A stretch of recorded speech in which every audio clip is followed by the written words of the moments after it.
Praise to the lord. ఈరోజు దేవుడు మనకిచ్చినటువంటి వాగ్దానం ఏంటంటే యెషయా గ్రంథము 1వ అధ్యాయము 19వ వచనం. మీరు సమ్మతించి నా మాట విని ఎడల మీరు భూమి యొక్క మంచి పదార్థములను అనుభవింతురు. ఆమేన్. దేవుని అనుగ్రహము లేకుండా ఈ భూమి మీద మనం ఏమీ చేయలేము. మనము తినాలన్నా, మనము తాగాలన్నా, మనం ఏదైనా ఒక పని చేయాలన్నా, ఒక వ్యాపారం చేయాలన్నా, ఒక ఉద్యోగం చేయాలన్నా, చదువు చదవాలన్నా, అసలు మనము జీవించాలన్నా, మనం బ్రతికి ఉండాలన్నా ఖచ్చితంగా దేవుని అనుగ్రహము కావాల్సిందే. బాగా ధనవంతుడు అనుకుంటూ ఉంటాడు, నేను బాగా సంపాదించాను, ఇక ఏ కొదవ లేదు, నా ప్రాణమా తినుము, తాగుము, సుఖించుము, నీకు కావాల్సిన వసతులన్నీ నేను ఏర్పాటు చేశాను అని అనుకుంటూ ఉంటుంటే దేవుడు అంటూ ఉన్నాడు, సరే అన్నీ సమకూర్చావు, బాగానే ఉంది, ఒకవేళ ఈ రాత్రే నేను నీ ప్రాణమును అడిగితే, అంటే ఈ రాత్రి నువ్వు చనిపోతే నువ్వు ఏర్పాటు చేసుకున్నవన్నీ ఏమైపోతాయి అంటే దేవుడు అనుగ్రహించనిదే మనము దేనిని ఈ భూమి మీద అనుభవించలేము. నువ్వు ఎంతైనా సంపాదించుకో, నువ్వు ఎంతైనా కలిగి ఉండు, నువ్వెంత జ్ఞానవంతుడు అయినా సరే, నీవు తినాలన్నా కూడా, ఈ భూమి మీద ఒక మంచి ఆహారాన్ని నువ్వు భుజించాలన్నా కూడా, ఒక పనిని చేయాలన్నా కూడా, ఒక వ్యాపారం చేయాలన్నా కూడా నీవు ఖచ్చితంగా దేవుని సెలవు కావాల్సిందే, దేవుని అనుగ్రహం పొందాల్సిందే. ఆయన యొక్క అనుగ్రహము లేనిదే ఈ భూమి మీద మనం ఏమీ అనుభవించలేము. మరి ఆయన అనుగ్రహమును పొంది ఈ భూమి మీద ఉన్న వాటిని మనము అనుభవించాలి అంటే తినటానికైనా, త్రాగటానికైనా, కట్టుకోవటానికైనా, ఉండటానికైనా, ఉద్యోగమైనా, వ్యాపారమైనా, చదువైనా, ఆఖరికి జీవించటమైనను లేదా మరణం నుండి తప్పించటమైనను, దేనినైనా మనం అనుభవించాలి అంటే ఖచ్చితంగా ఆయన అనుగ్రహం కావాలి. కనుక ఆయన ఎప్పుడు మనల్ని అనుగ్రహిస్తాడు అట్లాంటి విషయాలు. ఈ భూమి మీద మనము నివసిస్తూ ఉన్నాము కనుక ఇక్కడ ఉన్నటువంటి పరిస్థితులను, ఇక్కడ ఉన్నటువంటి వాటన్నిటిలో మనము పాలు పందులు పంచుకోవాలన్నా, లేదా వాటిని మనం అనుభవించాలన్నా ఏం చేయాలి? దేవుడి అనుగ్రహం ఎలా పొందుకుంటామంటే ఒక్కటే దారి ఏంటంటే అది ఆయన మాట మనము వినటం. ఆయన మాట మనం వింటే ఈ భూమి మీద ఉన్న శ్రేష్టమైన వాటిని అనుభవించేలాగా ఆయన చేస్తాడు. ఈ భూమి మీద ఉన్న మంచి పదార్థాలను భుజించేలాగా ఆయన చేస్తాడు. ఈ భూమి మీద ఇంకొంత కాలమును జీవించేలాగా ఆయన చేస్తాడు. ఈ భూమి మీద మంచి తెలివి కలిగినటువంటి వ్యక్తిగా ఆయన మారుస్తాడు. ఈ భూమి మీద ఒక మంచి వ్యాపారం చేయగలిగినటువంటి వ్యక్తిగా ఆయన మారుస్తాడు. ఈ భూమి మీద ఒక మంచి చదువు కలిగిన అటువంటి హోదా కలిగినటువంటి వ్యక్తిగా ఆయన మారుస్తాడు. ఎప్పుడు ఆయన మాట వింటే, ఆయన మాట వింటే ఆయన మనకి అనుగ్రహిస్తాడు. వాటిని అనుభవించేలాగా ఆయనే చేస్తాడు.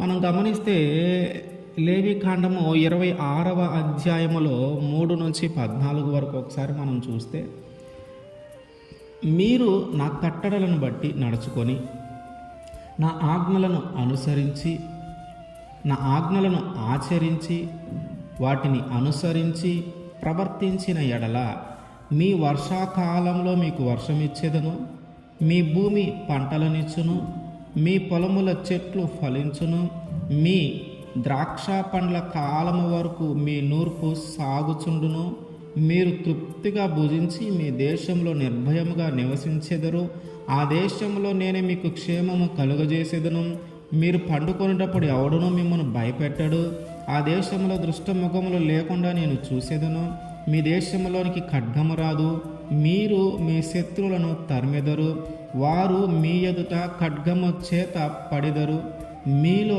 5 100 మందిని తరుముదురు, 100 మంది 10,000 మందిని తరుముదురు, మీ శత్రువులు మీ ఎదుట ఖడ్గము చేత కూలుదురు. ఏలయనగా నేను మిమ్మును కటాక్షించి మీకు సంతానమిచ్చి మిమ్మును విస్తరింపజేసి మీతో నేను చేసిన నిబంధనను స్థాపించేదను. మీరు చాలా కాలము నిలవయున్న పాతగిలిన ధాన్యమును తినిదరు, కొత్తది వచ్చినను పాతది మిగిలియుండును. అంటే ఆయన మాట వినటాన్ని బట్టి ఈ భూమి మీద సకాలంలో వర్షాన్ని ఇస్తాడంట, మన చెట్ల ఫలాలు వచ్చేలాగా చేస్తాడంట, ఆ తర్వాత శత్రువు భయం నుంచి విడిపిస్తాడు. మనము ముగ్గురుగా ఉంటే, నలుగురుగా ఉంటే అనేక మందిని తరిమే వాళ్ళలాగా ఉంటాం, అంటే శత్రువులను ఎదుర్కొనే వాళ్ళలాగా ఉంటాము. మనము ఈ సంవత్సరము పండించిన ఆహారము అయిపోకముందే నెక్స్ట్ సంవత్సరానికి మనం ఈ సంవత్సరం పండించిన ఆహారము పూర్తిగా అయిపోకుండానే వచ్చే సంవత్సరం పంట వరకు ఇది ఉపయోగపడుతుంది. కొత్త పంట వచ్చినా కూడా పాతది ఇంకా మిగిలి ఉంటుందంట.